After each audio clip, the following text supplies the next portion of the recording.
आज हम लोग इस्लामियत का चैप्टर नंबर 3 पढ़ रहे हैं, बाब सोम का। हज़रत मोहम्मद सल्लल्लाहु अलैहि वसल्लम की सकावत और एसार। सकावत का क्या मायने है? खुले दिल से खर्च करना। अल्लाह ने इंसान को जो भी माल अता किया है, इसमें अल्लाह की खुशनुदगी हासिल करने के लिए उसके बंदों पर खर्च करना क्या कहलाता है? सकावत कहलाता है। इंसान अगर अपनी जरूरत और हाजत के बावजूद खर्च करे तो ये बेहतर सकावत है। इसी को एसार कहते हैं। सकावत के मुख्तलिफ तरीके हैं, मसलन फुकरा और मसाकीन को खाना खिलाना।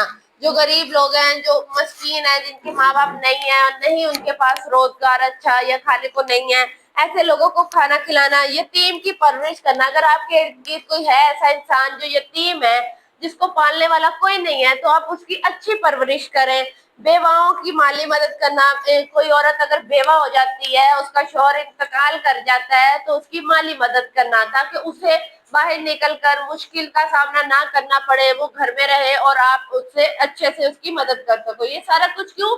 अपनी खातिर नहीं, सिर्फ बेटे अल्लाह की रजा के लिए करना है। और अवामी फलाह बहबूद के मुख्तलिफ और माशरे में आप अपने इर्द गिर्द देखो, अगर कहीं किसी को जरूरत हो तो उन्हें भी मदद फराहम करो, माली हो या जिस तरह की भी मदद हो, उनकी मदद करना। अल्लाह ने सार करने वालों को कामयाब करार देते हुए इरशाद फरमाया, और वो अपने आप पर तरजीह देते हैं अगरचा खुद इन्हें शदीद हाजत हो। अल्लाह ताला के कुछ लोग ऐसे भी होते हैं बेटे, जो अपनी जरूरत को पीछे रख के दूसरों की जरूरत का ख्याल रखते हैं। अगर उनके पास पैसे हैं और उनके सामने कोई ऐसा इंसान है जिसे जरूरत है, तो वो अपनी ख्वाहिश को भी साइड पे रख देते हैं। क्या कहते हैं कि पहले मैं इसकी हाजत पूरी कर दूं, इसे कितनी जरूरत होगी। ऐसे में क्या होता है? अल्लाह ताला खुश होता है, वो अपनी आखिरत को संवारते हैं।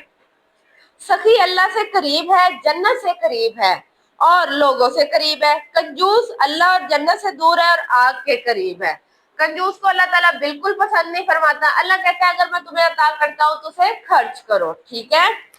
सकावत को अगर वसी मफहूम में देखा जाए, जी म्याना रवै इख्तियार की जाए, ना बहुत ज्यादा फजूल खर्ची की जाए, फजूल कामों पे खर्च किया जाए, ना ही कंजूस बन के रहा जाए कि जरूरत के लिए भी खर्च ना की जाए।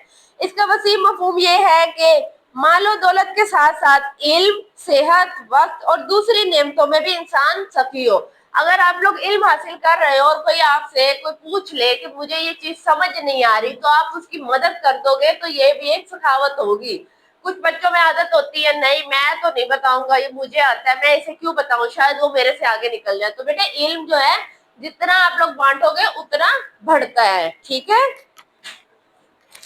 इल्म की बात इस शख्स को बताना जो वाकिफ ना हो, ये भी सखावत है। ऐसे इंसान को जिसे कोई बात नहीं पता इल्म की, उसे बताना ये एक सखावत है। किसी बीमार या परेशान हाल शख्स को वक्त देना।